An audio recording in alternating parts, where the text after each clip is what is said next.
18, neurosis, desarrollando un poco más algunos aspectos generales de lo que habíamos expuesto el primer día, el día pasado.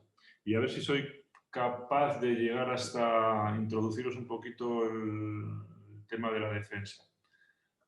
Pero previamente tenemos que centrarnos y estudiar o comentar al menos dos textos de Freud precisamente sobre la relación de la neurosis y la realidad y las diferencias de la neurosis y la psicosis. ¿De acuerdo? Bueno, en un minuto os pongo al corriente de lo que hablamos el día pasado y sin más dilación comenzamos con la materia de hoy. El día pasado habíamos explicado el concepto de neurosis y tratábamos de darle una pertinencia, una actualidad y una idoneidad a la hora de usarlo, aún en el siglo XXI, ¿no?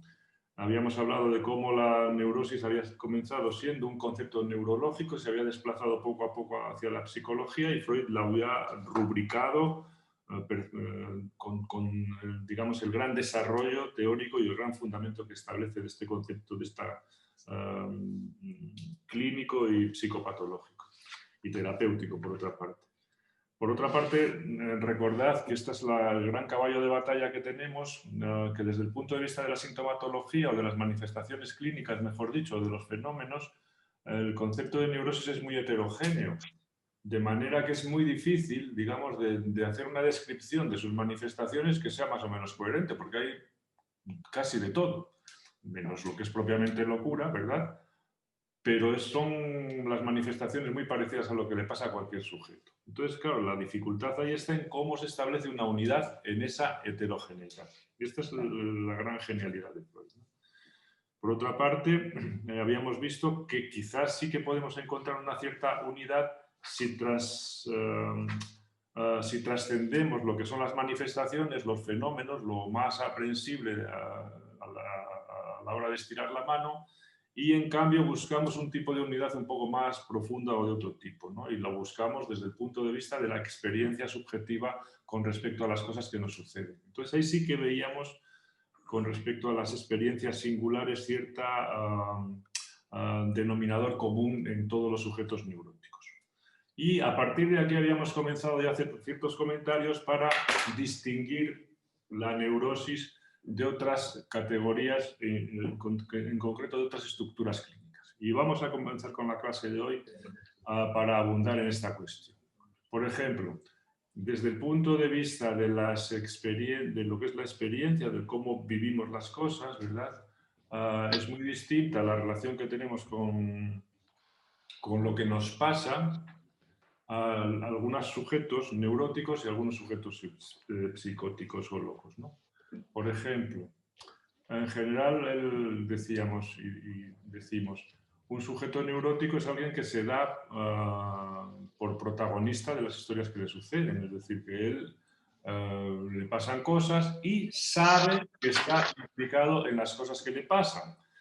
Tiene una historia, le da valor a la familia, es decir, se mete, digamos, en una genealogía, le va dando vueltas, etcétera, etcétera. Pero en todo caso él guarda una relación estrecha con las cosas que le suceden, de tal manera que, como se dice vulgarmente, tiene conciencia de su enfermedad, si es que está sufriendo más de la cuenta, porque se ve implicado en eso. ¿De acuerdo? Es decir, que cavila, da vueltas, etcétera, etcétera, pero sabe que eso de lo que sufre tiene que ver con él. En el ámbito de la psicosis, ya encontramos aquí una diferencia fundamental, o una de las diferencias fundamentales, en el sentido de que más bien es del otro, del perseguidor, de lo que sea, de donde viene, se puede decir así, la maldad, ¿no? Y él más bien, el sujeto psicótico, no participa en nada de eso, es una especie de alma cándida al que el otro lo ha tomado por su objeto para fastidiarlo. ¿Veis aquí que hay una diferencia fundamental? Y que esta diferencia fundamental se traslada y se traduce ya a la hora de establecer, de pedir, por ejemplo, ayuda. El sujeto neurótico acude naturalmente a pedir ayuda porque se encuentra mal y sabe que la solución pasa por lo que haga con su malestar, porque él está implicado en su malestar. ¿Se entiende? Por eso confía en que con ayuda de otra persona a la que supone un saber obtenga un cierto beneficio del trabajo de analizar, es decir, de historizar, de interpretar, etcétera, etcétera. Pero todo lo contrario o cosa muy distinta sucede con el sujeto, digamos, loco o psicótico, porque en realidad él no pinta nada, lo que le pasa más bien es el otro, el que ha tomado la iniciativa y el que le está, digamos, influyendo, perjudicando, etcétera, etcétera. Por tanto, él no se ve, digamos, implicado tampoco en el tratamiento en el sentido de que él no puede hacer nada, porque su solución no está en manos de él, sino su solución depende, se puede decir así, del otro, ¿no? Del otro perseguidor, etcétera, etcétera. ¿Se entiende? Por eso la demanda es tan distinta en un sujeto normal, en un sujeto neurótico y en un sujeto psicótico.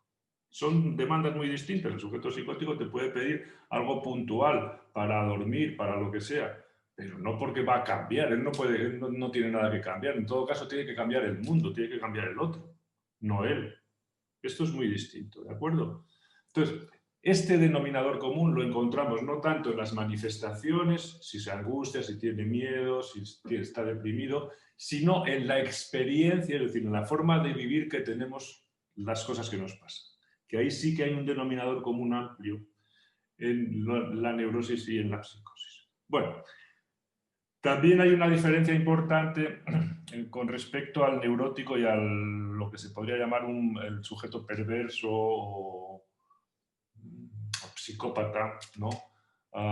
En la medida en que con respecto al goce, aquí sí que hay que introducir este término, el sujeto neurótico es alguien que da para atrás, ¿no? Que se detiene, que se acobarda, se puede decir así, y que es verdad que consiente en gozar a través generalmente de los síntomas, lo que llamábamos el día pasado esa especie de goce clandestino, pero el sujeto perverso va a lo que va porque sabe lo que le pone y no retrocede en absoluto ante eso. Va directamente digamos, a realizar la escena, digamos, que para él contiene todo el gozo, toda la excitación. ¿De acuerdo? Entonces ahí hay como una relación casi contraria. Freud, incluso en los 3 ensayos para una teoría sexual, dice que la perversión es el reverso de la neurosis o la neurosis es lo contrario de la perversión. ¿De acuerdo? Son, para que veáis, pinceladas muy grandes donde un neurótico se separa de un perverso y de un psicótico. El concepto de perversión tenemos que reajustarlo a los tiempos de hoy porque tiene unas resonancias muy feas en general y porque el concepto de perversión creo que habría que ampliarlo con el concepto de, como dicen algunos autores franceses, perversidad o incluso, como se decía en Alemania, de psicopatía, en el sentido del hombre sin alma. Es decir, es una categoría que hay que reajustar mucho, porque es verdad que existen, como decía Kraepelin y Schneider, hombres sin alma, que son los psicópatas, digamos, más sociópatas y más que van a lo suyo y que son los que están más altos en el escalafón profesional porque no tienen ningún escrúpulo, vergüenza, culpa ni nada de esto y por tanto llegan a donde quieren llegar, ¿no?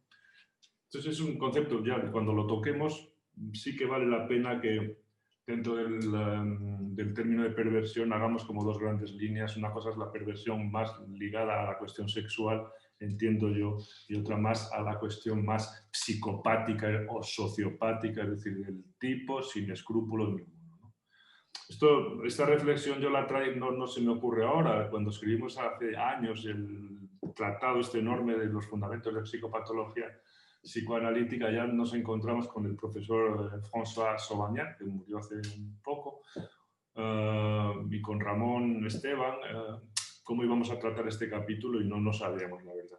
Creo que el psicoanálisis, el término perversión es muy limitado y, por otra parte, el término psicopatía, en el sentido del hombre sociópata, también es muy limitado y habría que tratar de buscar algún tipo de conjunción. Bueno, eso como una posibilidad, pero eso en su día ya lo tocaremos, ¿de acuerdo? Bueno, la cosa para estas caracterizaciones que estamos haciendo de la neurosis, ya habíamos apuntado una pequeña diferencia entre la neurosis y la psicosis, pero ahora vamos a apuntar algunas otras, ¿no?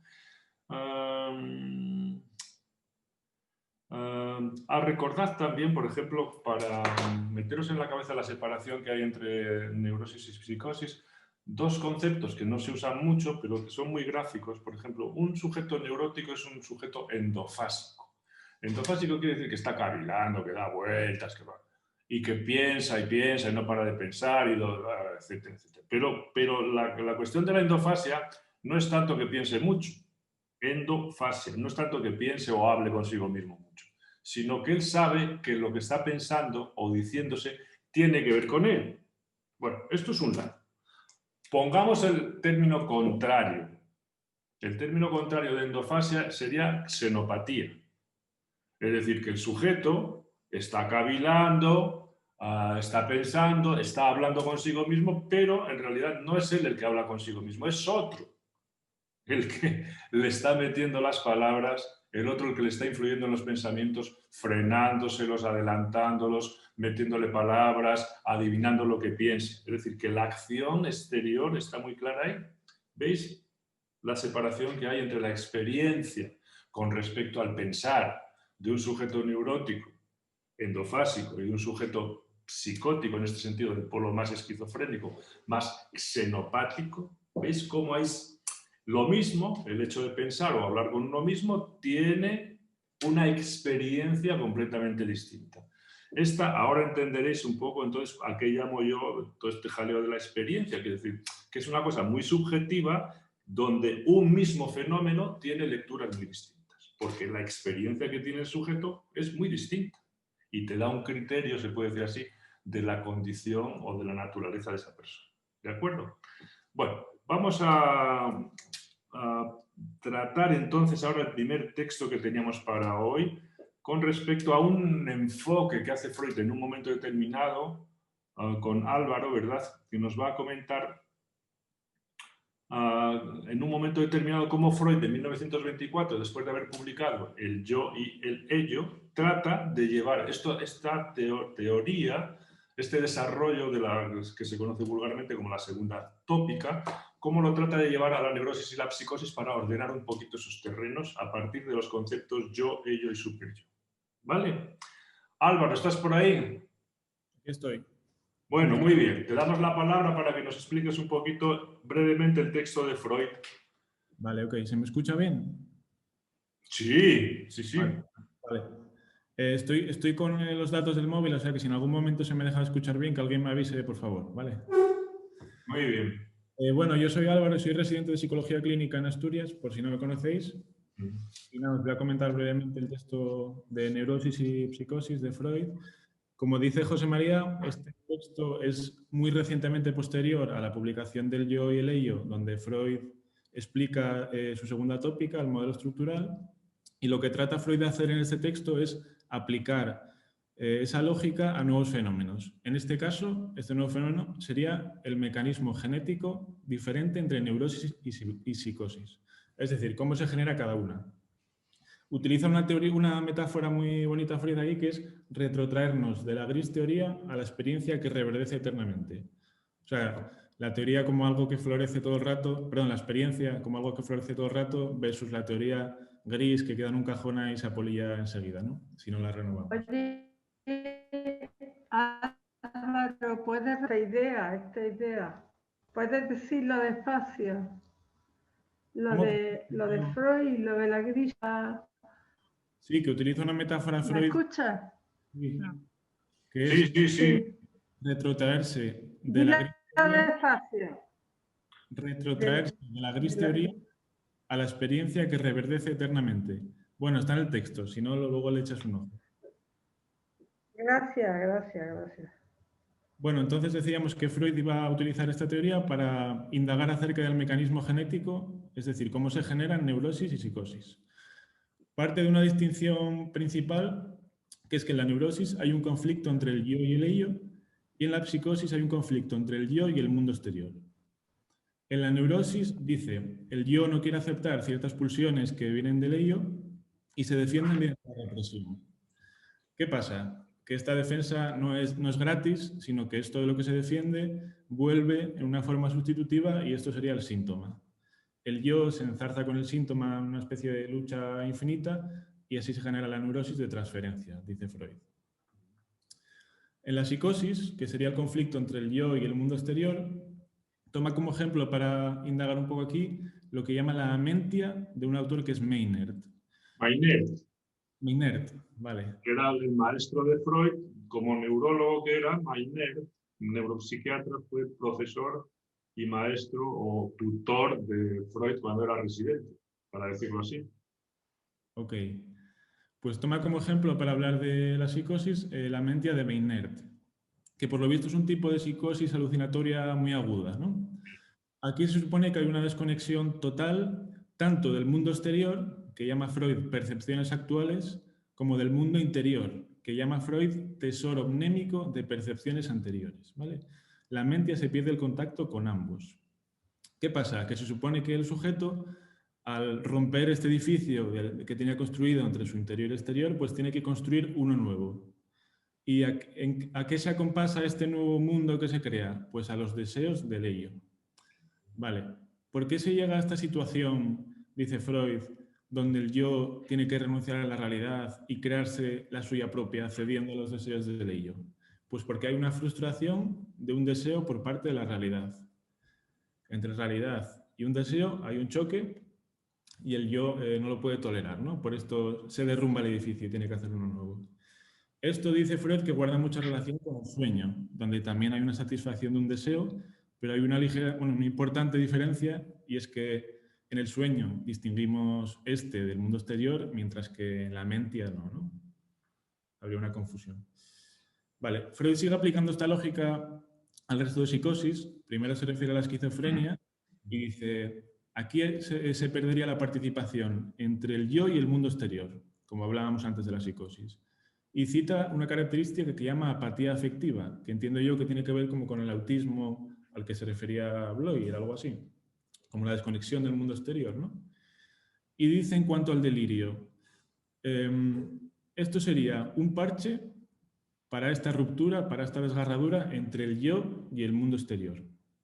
Y añado una cosa muy interesante para mí, que es porque un sujeto que delira puede conseguir que esta ruptura entre el yo y el mundo exterior no sea muy evidente o no sea demasiado patente, pues precisamente porque ese proceso, en principio patógeno, que es el delirio, quizás no sea tan patógeno como pensamos, sino que es un intento de curación, de reconstrucción. Entonces quizás por eso disimulan, por decirlo así, ¿no? Disimula esta ruptura con el mundo exterior. Recapitulando un poco, dice Freud, de todos modos, la etiología común entre neurosis y psicosis sería una frustración de deseos infantiles que provoca de nuevo la realidad exterior. Es decir, de nuevo el choque entre deseo infantil o deseo yoico y realidad exterior, ¿no? Ante esta frustración, el yo puede responder de dos maneras. Quedarse anclado a la realidad exterior, soportar esta frustración o sucumbir al empuje del ello y romperse, ¿no? De algún modo. Entiendo yo la diferencia entre neurosis y psicosis. Pero ojo, esto se complica porque aquí aparece también el superyo, que sería una suerte de síntesis entre el ello, dice Freud, y el mundo exterior. De hecho, lo define como, el superyo, como la meta de todo querer alcanzar el yo.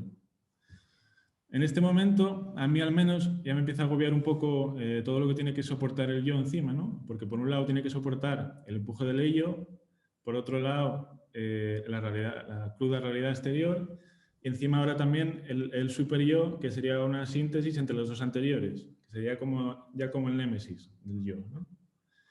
Vale. Centrando un poco, la novedad aquí está en que Freud postula una especie de tríada diagnóstica donde establece tres tipos de estructuras, bueno, de afecciones, vamos a decir. Por un lado, la neurosis de transferencia, que sería un conflicto entre el yo y el ello. Por otro lado, la psicosis, que sería un conflicto entre el yo y el mundo exterior. Hasta aquí bien. Y ahora bien la novedad, creo yo, que sería las neurosis narcisistas, llama, que sería un conflicto entre el yo y el superyo. Y aquí mete Freud la melancolía. Vale. Teniendo en cuenta estas hipótesis provisionales de conflictos entre instancias, se pregunta Freud muy lógicamente, ¿cuáles son las circunstancias, cuál es la forma en la que el yo logra salir airoso sin enfermar de todos estos conflictos y todas estas presiones que tiene encima, ¿no? Deja la pregunta un poco abierta, pero señala dos posibles caminos a explorar. Uno tendría que ver con la magnitud, ¿no?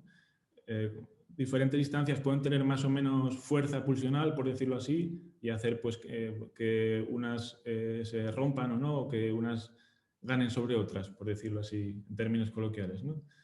Y otra de la posibilidad, además de la magnitud, dice Freud, sería que el yo se deforme a sí mismo, partiéndose. Aquí cito textualmente algo que dice, que yo entiendo que se puede referir a otro tipo de locura, o a la locura, no sé si algo más esquizofrénico, pero no lo tengo claro. Dice, en el caso de que el yo no soportara todas estas presiones y se rompiera, dice, las inconsecuencias, extravagancias y locuras de los hombres aparecerían así bajo una luz semejante a la de sus perversiones sexuales. En efecto, aceptándolas, ellos se ahorran represiones. O sea, sería una especie de aceptación del ello, por así decir, libre, ¿no? Entiendo yo. Por último, ya para acabar, se pregunta Freud cuál sería el mecanismo análogo a la represión para la psicosis. Es decir, cuál sería el mecanismo de defensa mediante el cual el yo se desvincula del mundo exterior. Aquí deja abierta la pregunta otra vez, pero siempre introduciendo una consideración que también cito textualmente porque me genera bastantes dudas. Dice, este mecanismo de defensa, mediante el que el yo se desvincula del mundo exterior, sería una deuda de la investidura enviada por el yo hacia el mundo exterior. Bueno, igual podemos discutir esto último. Sí. Ya hasta aquí lo dejo. Espero que... Sí. Bueno, perfecto. Y ahora voy a contestar yo a la exposición muy clara de Álvaro con el mismo texto de Freud. Porque Freud, claro, tiene la tentación de aplicar la segunda tópica a la separación de la neurosis y de la psicosis, e incluso crear el grupo de las neurosis narcisistas, que las vincula naturalmente con el superyo, porque la melancolía, al fin y al cabo, es la magnificación exponencial del autorreproche. Entonces, bueno, pues, nada más tormentoso que estar criticándose continuamente a uno mismo, que es lo que hace el superyo. Bueno, pero vamos al grano a contestar a Álvaro, porque en un momento determinado Freud comienza, que es lo que le interesaba, yo creo que a Carmen le resonaba, comienza citando, hace una especie se inspira mucho en una reflexión de Goethe que a Freud le gustaba mucho como autor, y es una de las fórmulas que cita muy a menudo, las palabras de Mefistófeles en Fausto, ¿no? Cuando dice: gris es toda teoría, caro amigo, y enormemente verde el árbol de la vida. Es decir, que hay algo que las teorías no acaban nunca de poder cernir, porque la vida es muy superior y no se puede aprehender toda ella, ¿no? E incluso en un momento determinado lo dice con otras palabras más claras. Freud mismo dice: debe desconfiarse de las soluciones tan simples. Bueno, o sea, que es verdad que son soluciones muy simples las que propone Freud aquí. Pero dice dos cosas que sí vamos a comentar, ¿eh? Porque después, en el texto siguiente que va a comentar Adriana y Lucía, está mucho más claro toda la cuestión de la realidad. Mucho más. De pronto tenemos luces nuevas, ¿no? Pero vamos a fijarnos en dos cosas de las que dice Freud. Es un comentario muy breve antes de darle la palabra a Lucía y a Adriana. Hay algunos autores que, interpretando a Freud, ¿verdad?, con su criterio, de alguna manera vinculan la psicosis o la locura con el sueño. En el ámbito de la psicopatología psiquiátrica también los hay. Moreau, por ejemplo, Moreau de Tours, tiene todas teorías amplísimas vinculando incluso Baillardier, en fin, todo lo que deriva de esta especie de campo de la relación de la locura y el sueño. ¿Cómo lo ve Freud todo esto? Pues claro, si al coger Freud el modelo de la amentia de Maynard, que es una psicosis alucinatoria brusca, ¿no?, a veces el contenido, se puede decir, de esta psicosis es como si alguien no pudiera realizar fuera de la locura ciertos deseos y lo realizara a través de la locura. Pero esto es un tipo... La lectura que hace Freud es que hay una comunidad, se puede decir así, o algo que vincula al sueño con la estructura de la locura. Yo no estoy de acuerdo con que el sueño y la locura tienen mucho que ver, la verdad. Pero si coges la locura desde el estrecho campo de lo que es la locura alucinatoria brusca, ¿no? Bueno, uno puede ver que en la locura se hacen cosas, se realizan cosas, como en el sueño se realizan deseos, que de otra manera no se podrían hacer. Bueno, pero la estructura de la locura es un poco distinta. Es defensiva, pero no tiene tanto que ver con la realización de deseos, sino más bien con la defensa de algo insoportable. Es mi opinión, ¿eh? ¿Vale? Pero sí que hay en Freud un cabo siempre donde hay un cierto vínculo entre la locura y el sueño, y el modelo del sueño. Él juega con sus modelos teóricos y los lleva a todos los campos, ¿verdad? Este es, en mi opinión, el más discutible. Bueno, otra cuestión más, que está al final del texto, y que tú has señalado muy bien.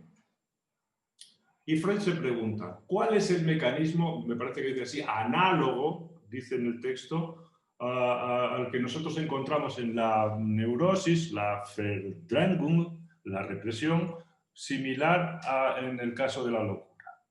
El caso es que Freud, esta pregunta es un poco retórica, porque Freud lleva hablando de este mecanismo desde los textos que veamos el próximo día, que son de 1894.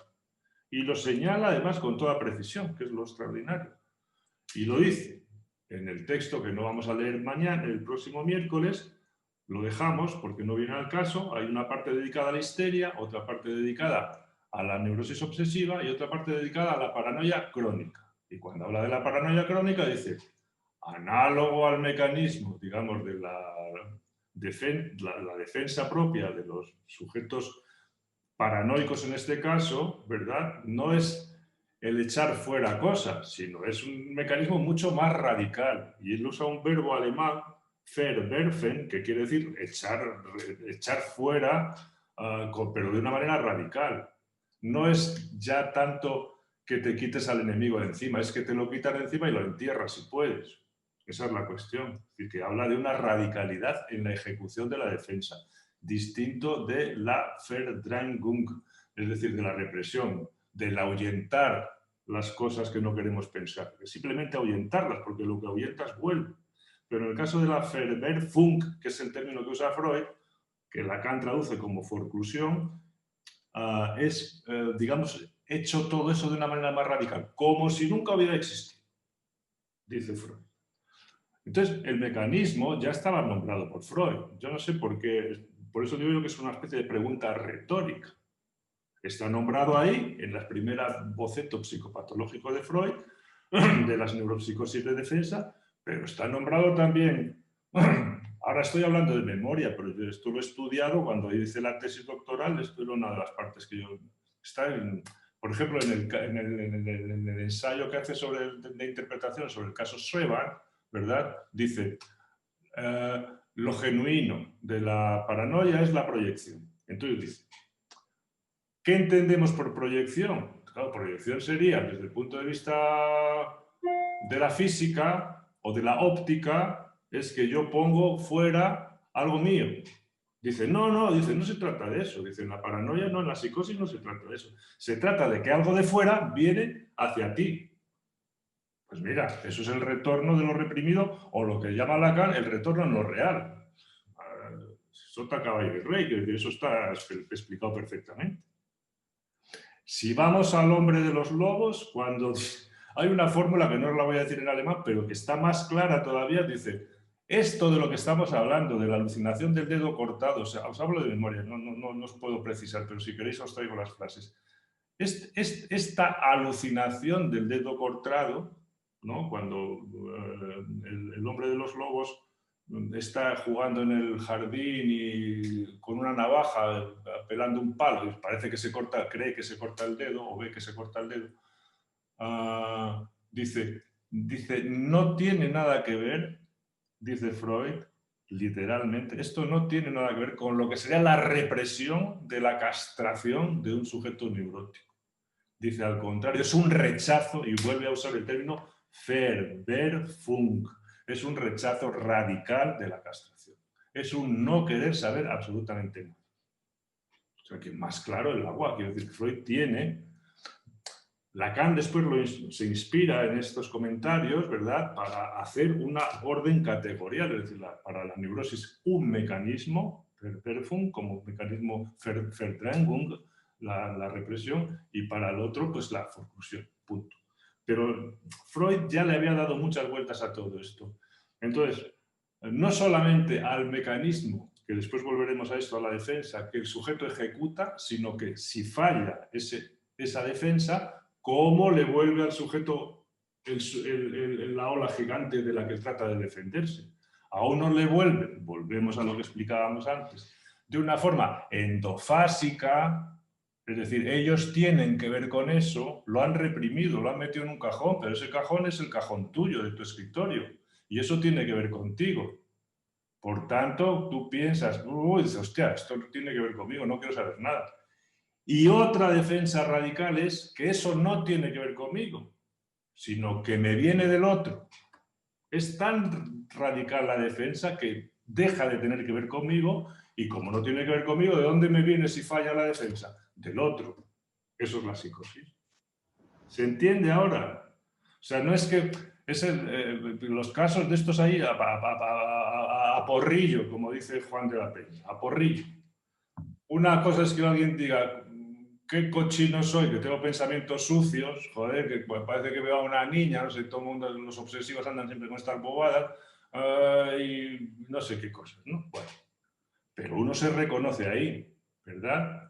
Pero eso es una cosa, y otra cosa es que sales como 40 pacientes que yo he tratado, pero es que son todos casi clavados. Sale a la calle después de hacer una cochiñada con la niña y rápidamente el otro que pasa por ahí dice, ahí va el guarro. Es distinto, ¿no? ¿Qué es lo que es distinto? El retorno, que es lo que da la categoría de decir, este está loco y este es un neuro. ¿Se entiende? Y eso ya había sido descrito por Freud. Está muy ampliado por Lacan, ¿verdad? Muy categorizado, perfecto. Pero Freud ahí es un poco retórico porque no. Y por eso volvía yo al inicio del texto de neurosis y psicosis, porque Freud mismo tiene la tentación de hacer un orden y de pronto dice, joder, dice, a ver, la teoría simplifica mucho las cosas o todo esto, pero no da cuenta de lo que es la experiencia como tal, ¿no? Y entonces vuelve a citar a Goethe, ¿no?, que tanto le gustaba, y que esta frase la cita en varias ocasiones. Perfecto, gracias Álvaro. Enhorabuena, me ha gustado mucho tu exposición. Vamos ahora o sea, nos hemos hecho una pequeña idea entonces de la cuestión de la diferencia entre neurosis y psicosis a través de las instancias del yo, del ello y del superyo, pero ahora vamos a ver un matiz muy distinto que yo creo que es... Aquí Freud afina mucho más en un texto a continuación, porque se ve que no quedó muy a gusto, y entonces escribió un texto que se llama La realidad en la neurosis y en la psicosis, ¿no? Entonces ahí Freud, ahora le damos la palabra a Adriana y a Lucía, lo ve muy claro, ¿no? O sea, y plantea unas tesis que verdaderamente es un poco escalofriante, ¿no? Porque uno coge un libro cualquiera, joder, y dice, a ver, voy a leer lo que es esto de la esquizofrenia, de tal. El esquizofrénico tiene no tiene contacto con la realidad, está completamente en la luz. ¿Qué quiere decir eso? Quiere decir lo que Bleuler llamó autismo, que está metido en su mundo, pero su mundo no es el mundo de nosotros. Dice, vale, los locos están en otro mundo. Sí, pues así los llamaban los autores ingleses, son lunáticos, están allá. Y es verdad, pero no es verdad del todo. Esta es la cuestión, ¿no? No es verdad del todo. Porque Freud lo que dice es que también el sujeto neurótico está en la luna, joder. Pero claro, la cosa es en qué luna está cada uno, ¿no? O sea que la relación con la realidad está perturbada en unos y en otros. ¿De qué manera? Y es donde Freud afina mucho. Es decir, que el sujeto neurótico viene a decir, sufre de esa luna, que es la fantasía, que todo el mundo en el que vive y que él reconstruye es una invención suya.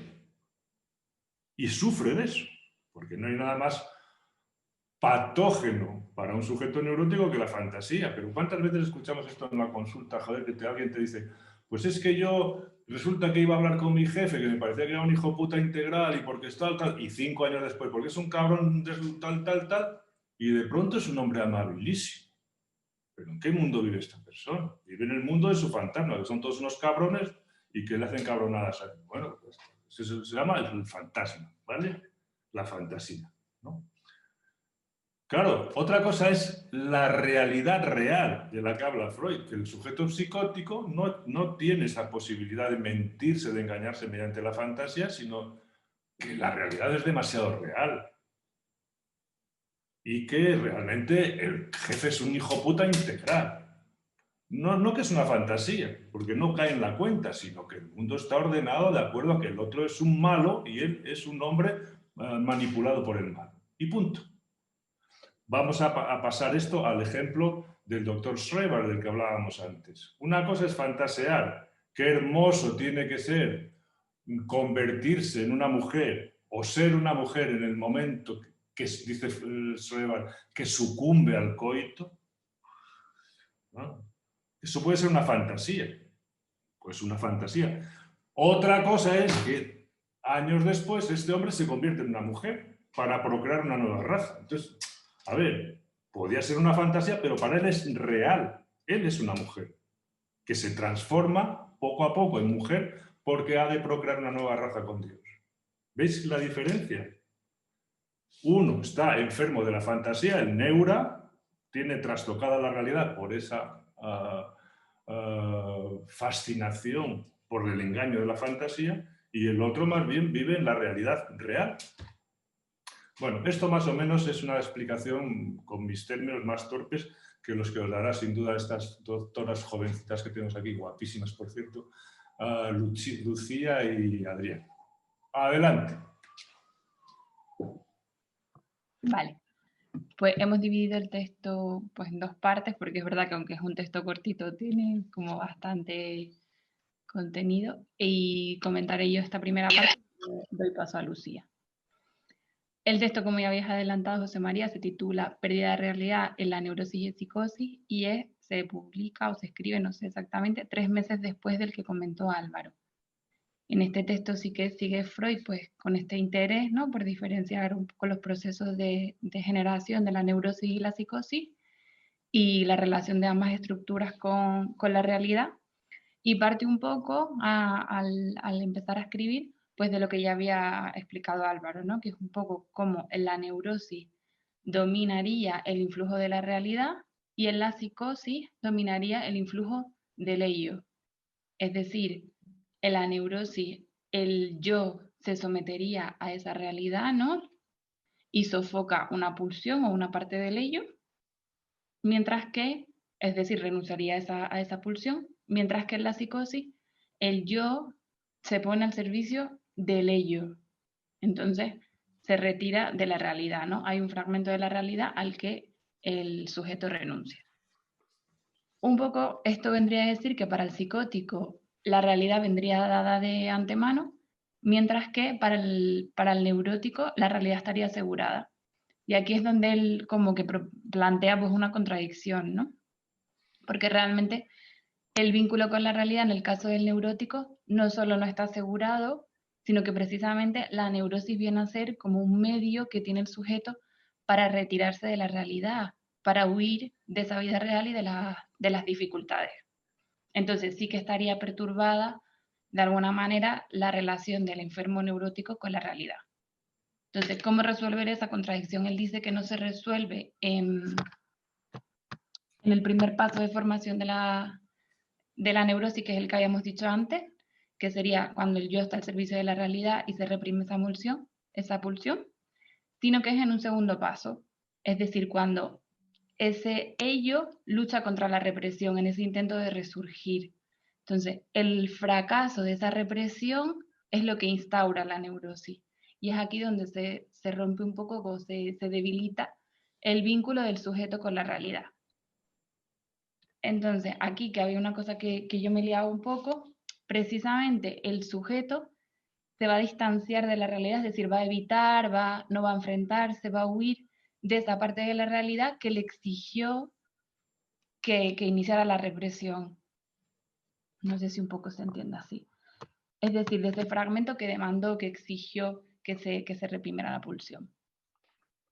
Entonces, un poco viene a ser como la escena traumática, ¿no? Que la persona olvida, que abandona la amnesia, y lo ejemplifica con el caso de Elizabeth Bonerre. Muy bien. Elizabeth Bonerre. Claro, sí, sí. Lo cuento un poquito así. Sí, sí, sí. Ahí está muy claro. Lo iba a coger yo, lo iba a sacar yo ahora, sí, sí. Pues es una joven, que supongo que todos lo conocerán, pero bueno, es una joven cuyo padre había fallecido. Sí, sí. Ella sentía un afecto especial por su cuñado. Su hermana muere de manera repentina y en el lecho de muerte de su hermana le viene una idea, que es, ahora él queda libre y puede casarse contigo. En ese momento, lo que ocurre para iniciar tratamiento es que esa escena fue olvidada, es decir, se inicia ahí la represión, olvida eso, y eso le conduce a una dolencia histérica, que tenía como dificultad para caminar, no se podía poner en pie, etc. Entonces aquí se puede ver muy bien cómo la neurosis trata de resolver el conflicto, ¿no? Esa idea que aparece es reprimida, ¿no? Pues esos sentimientos de poder casarse con el cuñado que le vienen en el hecho de muerte de su hermana, eso ella lo reprime, y al servicio de la realidad, porque entiendo que esto es algo que no es tolerable. Entonces, eso se reprime, pero a su vez, yo entiendo que eso debilitaría la relación con la realidad, porque por un lado se olvida la escena y por otro lado le va a impedir operar para modificar la realidad, no puede enfrentarse a esas situaciones, como que se aparta de eso. Y en ese fracaso de la represión es cuando aparecería el síntoma, en esa lucha de ello por hacerse un poco escuchar, pues aparecerían estos síntomas de la imposibilidad de caminar, etc. Y lo que dice Freud es que en el caso de la psicosis, lo que se niega es la muerte de la hermana, es decir, lo que se niega es la realidad en sí. Y aquí pasa a hablar de cómo para Freud se generaría la psicosis, ¿no? Él habla como de un proceso similar. Déjame un minuto, que voy a leer el texto. Es que en el texto está, si lo escucháis con atención, está muy claro lo que es el mundo de la fantasía, lo que es lo real, ¿no? Y cómo el neurótico se queda con una parte, con lo fantástico, y el psicótico más bien se le presenta, a ver si lo encuentro. Sí. A ver. Sí, dice Freud, quiero retomar a manera de ejemplo un caso analizado hace muchos años, en mi estudio sobre la histeria en concreto, en que una muchacha enamorada de su cuñado fue conmovida frente al lecho de muerte de su hermana por esta idea. Es decir, aquí tenemos a la a Elizabeth von R., que asiste a la muerte de su hermana, ¿no? Entonces, de pronto, hay una idea que la perturba completamente, una cosa que piensa, una representación. El próximo día hablaremos en esto. Vorstellung. Una representación, una idea, como dicen los alemanes. Y un afecto, una conmoción, una especie de susto, de angustia, decir, pero ¿cómo pienso yo esto, no?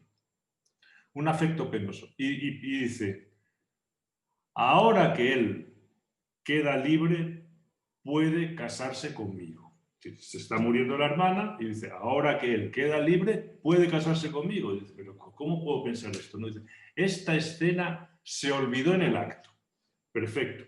Vamos a leer línea a línea. Esta escena se olvidó en el acto. ¿Qué quiere decir? Que una acción de un mecanismo, la represión, hizo que eso horroroso, es decir, intolerable, pasara al cajón del olvido, es decir, de la represión, fuera reprimido. Magnífico, uno se quitaría todos los problemas de encima si hiciera esto, que es lo que hacemos. Pero el problema es que la defensa, es decir, la represión, no funciona eternamente, sino que tiene, digamos, sus limitaciones. Entonces, esta escena se olvidó en el acto y así se inició el proceso de regresión que llevó a los dolores histéricos. Es decir, que, perfecto, tú te defiendes de algo que no puedes tolerar, de algo que vamos a ver ahora qué era, pero lo vas a pagar con ¿qué? Con un síntoma, es decir, con lo que Adriana decía ahora de los dolores, la astasia basia esta de que esta mujer después no caminaba ni para adelante ni para atrás, ¿no?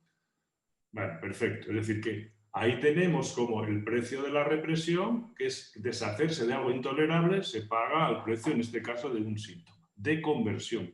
Algo psíquico se traduce, se convierte en una dolencia, en una alteración de una función física, ¿vale? Dice, y continúa Freud, pero lo instructivo es ver aquí los caminos por los cuales la neurosis intenta tramitar el conflicto. Perfecto. ¿Qué es específico de la neurosis? Y dice, ella, Elizabeth, desvaloriza la alteración objetiva. Desvaloriza la alteración objetiva reprimiendo la exigencia pulsional en cuestión. Vamos a traducirlo a nuestros términos, porque aquí el concepto pulsional lo podemos sustituir por deseo. Ella desvaloriza la alteración objetiva, es decir, no puede ser que yo piense estas cosas. Joder, ¿cómo se me ocurre a mí esto? No, lo desvaloriza, ¿no? Esto no puede ser, ¿no? ¿Y cómo lo desvaloriza? Reprimiendo la exigencia pulsional, es decir, el deseo. Reprime algo muy íntimo, el deseo, y dice Freud a continuación, es decir, el amor por el cuñado. Reprime para defenderse algo que la toca muy de cerca, el amor por el cuñado, naturalmente, al precio de algo, ¿no? Dice, en cambio, dice, la reacción psicótica habría sido desmentir el hecho de la muerte de la hermana. Magnífico. O sea, que tampoco es que esto sea sota, caballo y rey, sea así siempre, ¿no? Pero veis que aquí lo que indica Freud, esto es lo que quiero que os quedéis, que el sujeto neurótico se defiende de las cosas que tiene en la cabeza, de su imaginación, de su deseo. No puedo tolerar este deseo. Me lo quito de encima al precio de un síntoma, ¿verdad? Y punto. Pero, en cambio, dice Freud, la reacción psicótica no hubiera sido reprimir un deseo, entre otras cosas, porque ahí no hay deseo, en la psicosis propiamente, o sería un deseo más débil, vamos a decir así, sino que sería desmentir directamente el hecho de que la hermana ha muerto. La acción de la defensa no va tanto contra el deseo, o Freud dice la emoción pulsional, no sé cómo lo dice ahí, sino más bien contra algo de lo que ha sucedido en la realidad. Eso no existe. Eso no ha pasado. ¿Se entiende esta pequeña variación? No creo que esto pueda ser generalizable a todos los casos de tal, pero da una pequeña idea en la cual, y supongo que es con lo que va a continuar ahora Lucía, en la cual se ve con claridad cómo el trabajo del sujeto neurótico va enfocado al fantasma, a la fantasía, y el del sujeto psicótico tiene más que ver con lo real. ¿De acuerdo? Son como dos ámbitos ahí distintos, ¿no? Todos sufrimos de la realidad, es decir, hay cosas con las que no podemos, pero nos tenemos un paraguas, que es el paraguas de desvirtuarlo todo a través de la fantasía, del fantasma, que es un fantasma ciego, porque un sujeto con un fantasma victimista, todos son unos cabrones y él es una víctima. Bueno, pues hombre, el mundo tampoco es así, ¿no? ¿De acuerdo? Entonces, narcisista, mi padre es un calvo, el otro es un cabrón, tal. Bueno, pues claro, es que con esta retocas un poco esto, no puedes ir a ningún sitio. Pues siempre te vas a encontrar un jefe que te dice que llegas 5 minutos tarde, otro cabrón, otro hijo puta, tal. En fin, esa es la defensa, ¿no? ¿Verdad? En cambio, la defensa de la psicosis es verdaderamente que el otro está electrocutándome, gozando de mí, porque el otro sí que verdaderamente, no es que sea verdaderamente un cabrón, es que es cabrón. Punto. Son planos distintos, ¿de acuerdo? Bueno, Lucía, acláranos un poco más la espesura de mis palabras, por favor. Termino con una cosilla, si quieres, Lucía, o lo tienes. No. Perdona, Adriana, sí, continúa. os dejo, sí, discúlpame. Vale. Nada, simplemente yo ya termino. Eso, como a partir de ahí, él continúa el texto explicando cómo sería el proceso de génesis de la psicosis, ¿no? Y también lo divide en 2 pasos. Ese primer paso, que sería como el arrancar la realidad, ¿no? Pues el negar la muerte de la hermana. Y luego el segundo, que es cómo trata como de solucionar esto, de restablecer este vínculo, que es cuando se crea pues una realidad nueva. Muy bien. Que en este caso estaría pues exenta de esos motivos pues de disgusto, de sufrimiento, de escándalo, un poco de... Y lo que sí que se puede ver es que en el segundo paso, tanto la neurosis como la psicosis ahí se ponen al servicio del ello, que es lo que dice él, que es ese ello que no se deja dominar por la realidad. Entonces, ambas vienen como a expresar un poco esa rebelión del ello y el que no se puede adaptar a las necesidades de la realidad.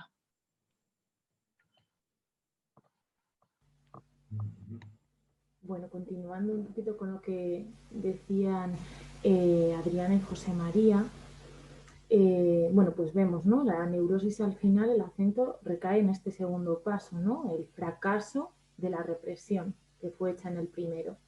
La obediencia inicial es seguida posteriormente por un intento de huida. El neurótico evita un fragmento de la realidad, pero que de alguna forma vuelve, no la desmiente, como ocurriría en la psicosis, como ahora comentaré, sino que simplemente se limita a no querer saber de eso, ¿no? Lo aparta en un primer momento, pero de alguna forma volverá.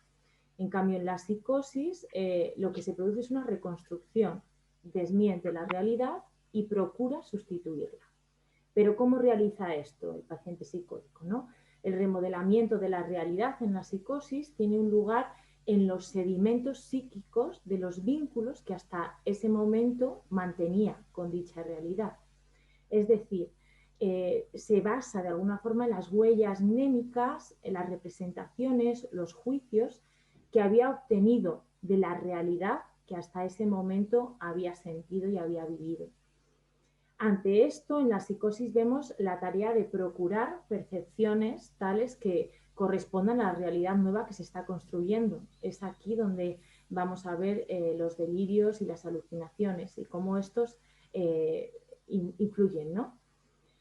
Está por tratar en próximos textos el grado de éxito de este proceso, ¿no? De este proceso de creación, de reedificación de una nueva realidad en la psicosis.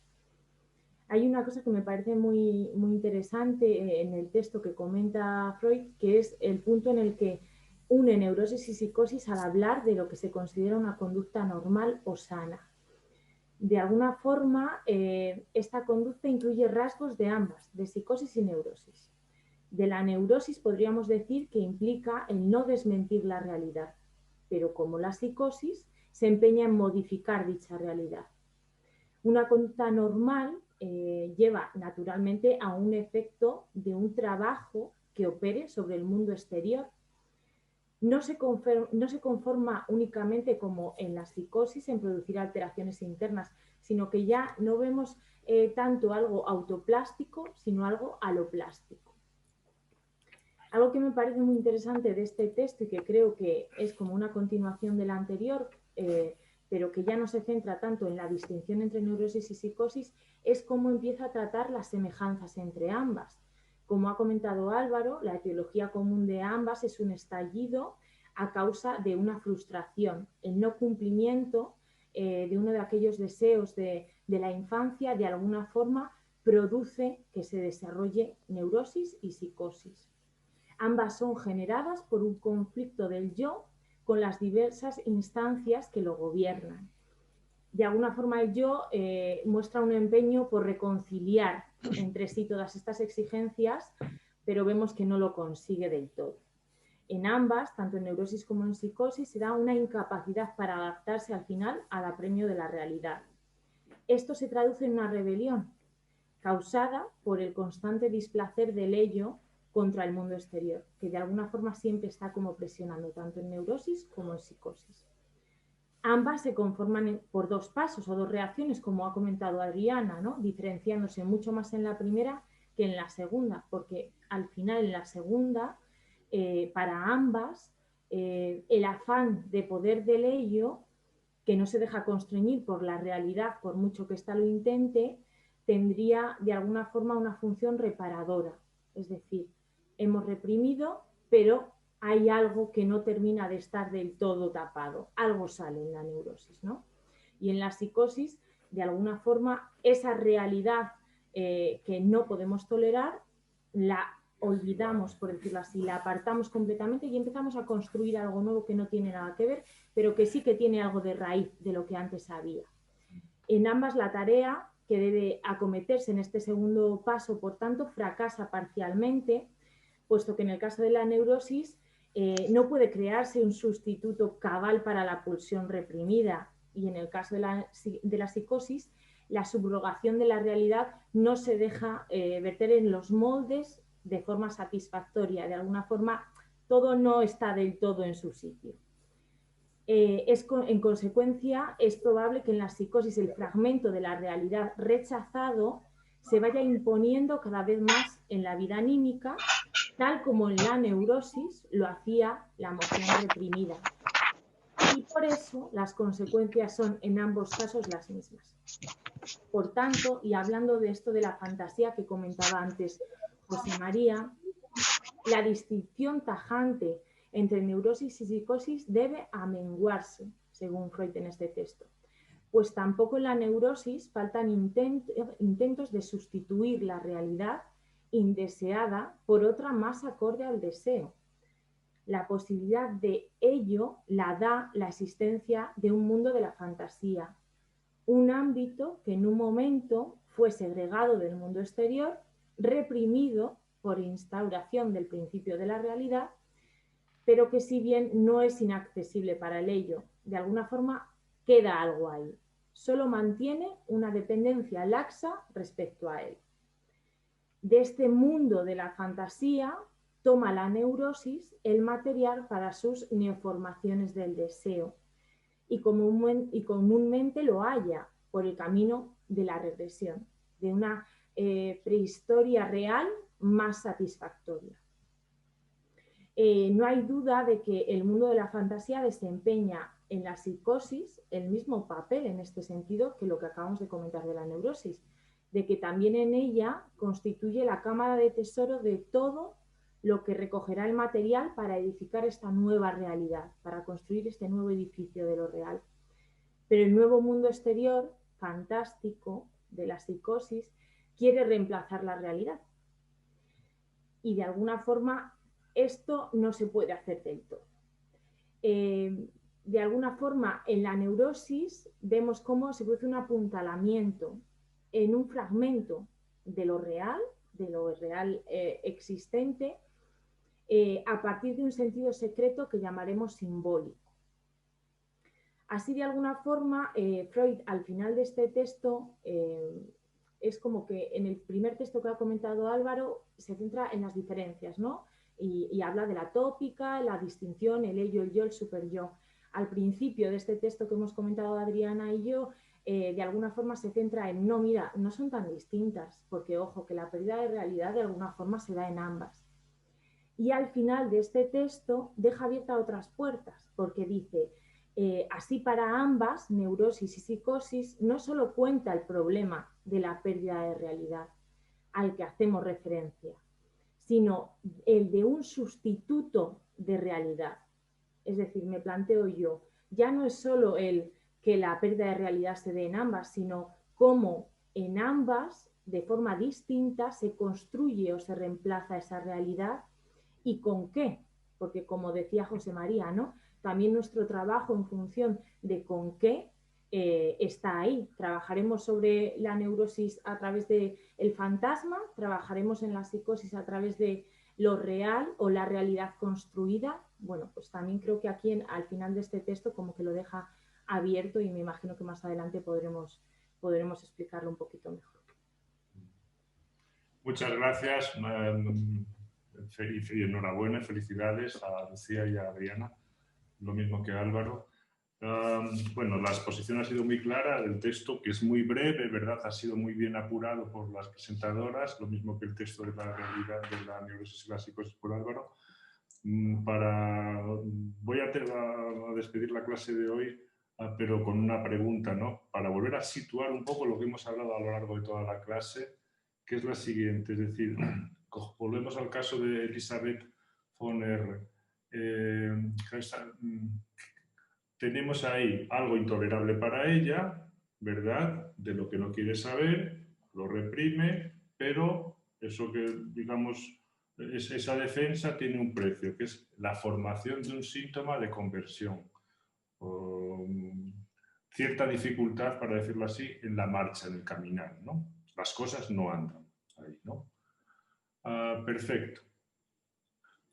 Nosotros podríamos, hablando con esta mujer, ¿verdad?, llegar probablemente a través de sus asociaciones, es decir, del encadenamiento de sus significantes, a llevar a que esta mujer pudiera evocar la escena de la muerte de la hermana, ¿verdad?, y la ligazón que con ello tiene el síntoma que ha fabricado. Es decir, que podríamos en un momento determinado, a través del análisis, entender la articulación o la relación o la trabazón que hay entre el síntoma y aquello de lo que se defiende. El deseo más íntimo, ¿de acuerdo? En el caso de la psicosis tiene ahí una cierta particularidad, ¿no? Porque la metralla de la defensa de la psicosis es de otra índole, ¿no? Entonces no es tan fácil esto, porque el sujeto no asocia, o es mejor, tampoco conviene ponerlo a asociar mucho. Es decir, ¿qué tiene que ver, por ejemplo, el delirio de Aimé, que quieren matar a mi hijo, ¿no? ¿Qué tiene que ver eso con la defensa? Si ella misma echa metralla, echa, digamos, mucho cemento para no querer saber nada, es muy difícil, o imposible, precisamente porque la defensa consiste en poner cemento armado entre eso de lo que me defiendo y lo que fabrico como sustituto, ¿no? Entonces, es muy difícil poder entender eso, ¿no? Entonces, quiero decir que hay ahí, precisamente por eso lo que comentaba Lucía, la creación, la invención, la reconstrucción de una realidad totalmente distinta. Pero nosotros, que tratamos con locos todos los días, sí que encontramos una clave fundamental. O al menos yo, en la lectura que hago de estos casos, siempre hay una clave. Una relación entre la X primera y la formación delirante posterior. Es decir, quieren matar a mi hijo. Ahí está implicado el sujeto en la medida en que el sujeto es también alguien con tendencias criminales. No es el otro que quiere matar al hijo. ¿Dónde encontramos esa madre criminal en la historia infantil de este sujeto? Es decir, que la retorsión es una retorsión muy completa, ¿no? Para ella, desde luego, imposible de vincular, porque la defensa consiste en no vincular.